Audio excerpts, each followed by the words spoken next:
Сайн байцгаана уу? Багшийг дэмжих төслийн уралдаанд оролцогч Матас Сумын багш намын эрдэм байна. Та бүхэндээ математик судлагдхууны 5-3 Е буюу дээш өнцөгт гурвалжныг 1 орон хувьд 90 градус эргүүлэх зурах суралцахын зорилтын хүрээнд хийсэн хичээлийн эргэлтгүүнээ танилцуулъя. 5-3 Е суралцахын зорилтын хүрээнд үнэлгээний нэгж маань геометри ба асуудал шийдвэрлэх. Суралцахын үр дүн нь сурагч координатын 1-р мөчид дээш өнцөгт гурвалжныг 1 орон хувьд 90 градусаар эргүүлэх зурах чадвартай болно. 5-3 Е суралцахын зорилт нь дараах 2 суралцахын үр дүнгийн шалгууртай. Үүнд тулгуурлан гүйцэтгэлийн 4 түвшин тохируулан галууруудыг боловсруулсан. Суралцахын зорилтын хүрээнд 2 цагийн ээлжид боловсруулсан 1-р цаг эргүүлэлт.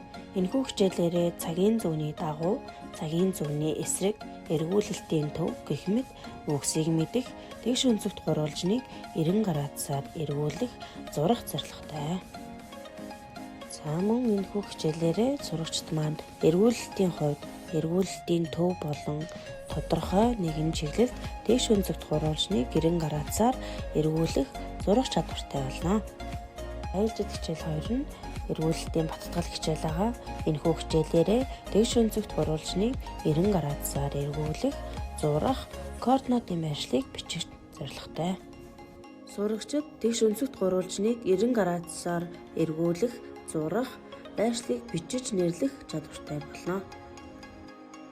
Хичээлийн интеграц нь агуулгын залгамж холбоогоор 4-3 Е буюу хэрчим дээш өнцөгт гурвалжныг 1 орон хувьд цагийн зүүнний дагуу 90 градусаар эргүүлэх, зурах, хичээл хоорондын залгамж холбоогоор төрсөг урлаг технологи хүн ба нийгэм хичээлээрээ интеграцлж байна. 5-3 Е суралцахын зорилтын хүрээнд геосамбарыг ашиглана. За энэхүү хэрэглэгдэхүүний зориулалт нь сурагчид биетийг тодорхой өнцгөр эргүүлэх, түүний байрлал хэрхэн өөрчлөгдөхийг ойлгох, практикаар дасгал ажиллуулах зорилттой. Геосамбарыг 2 сурагчийн дунд өгсөн даалгаврыг хамтран хийж гүйцэтгэнэ. Алдсан тохиолдолд найзууд болон багшийн тусламжтайгаар хийж гүйцэтгэнэ. Дараагийн хэрэглэгдэхүүн маань координатын 1-р мөч байгаа. За үүнийг сурагчид биетийг тодорхой өнцгөр эргүүлэх, түүний байрлал хэрхэн өөрчлөгдөхийг ойлгох, практикаар дасгал ажиллуулах зорилттойгоор хийх хэрэглэгдэхүүнийг сурагч бүрт өгч өгөгдсөн даалгаврыг бие даан хийж гүйцэтгэн, алдсан тохиолдолд найзууд болон багшийн тусламжтайгаар хийж гүйцэтгэнэ. Дараагийн хэрэглэгдэхүүн маань цаг байгаа. Үүний зориулалт нь сурагчид биетийг тодорхой өнцгөр эргүүлэх, түүний байрлал хэрхэн өөрчлөгдөхийг ойлгох, практикаар дасгал ажиллуулах зориулттай. За энэ хэрэглэгдэхүүнийг сурагч бүрт өгч өгсөн даалгаврыг бие даан хийж гүйцэтгэн, алдсан тохиолдолд найзууд болон багшийн тусламжтайгаар хийж гүйцэтгэнэ. Дээрх 3 хэрэглэгдэхүүн буюу геосамбар, координатын хавтгай, цаг гэсэн хэрэглэгдэхүүнүүдийг хичээлдээ ашигласнаар ялгаатай сурагчтайгаа ажиллахад илүү хялбар болно. Дараагийн тарааж өгөх материал маань эргүүлэлт хийх дараалал байгаа.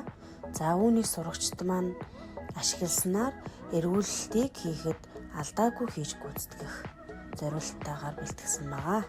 Үүнийг сурагч бүрт өгч дэвтэртээ наалган даалгавар гүйцэтгэх болгондоо энэ дарааллаа уншиж байхыг анхааруулна. Дараагийн хэрэглэгдэхүүн маань эргүүлэлт хийж буй тайлбар хичээл байгаа. За үүнийг сурагчид маань хичээлээ ойлгоогүй болон сэргийн санах шаардлагатай тохиолдолд сурагчид QR кодыг уншуулан бичлэгийг үзэж даалгавраа гүйцэтгэх боломжтой. Дараагийн хэрэглэгдэхүүн маань эргүүлэлтийн дасгал байгаа. Энэхүү дасгалдаа үнэлгээний 2, 3, 4-р түвшний даалгаврыг боловсруулсан ба сурагчдын дунд тарааж өгч ажиллуулна. Дараагийн дасгал маань төрсийг 90 градус эргүүлэх хичээлийн баттгал интерактив ажлын хуудасгаа. Үүнийг сурагчид маань QR кодыг уншуулан дасгалыг бие даан ажиллаж гүйцэтгэн, алдсан дасгалаа найзууд болон багшаасаа дэмжлэг авч дахин ажиллана. Хичээлийн үнэлгээг Plickers аппликейшнаар зохио явуулна. За багш 4 дасгал бэлтгэсэн ба сурагчид дасгалыг сайтар уншиж зөв хариултаа QR кодоор ургаж уншуулна. Бүх дасгалыг ажиллаж дууссаны дараа тухайн хичээлийн үнэлгээний анализыг сурагчдад танилцуулж аман үнэлгээгээр урамшуулна. Та бүхэндээ 5-3 Е суралцсан зорилтын хүрээнд хийсэн дасгал даалгавраа танилцууллаа. QR кодыг уншуулан хичээл сургалтандаа хэрэглээрэй.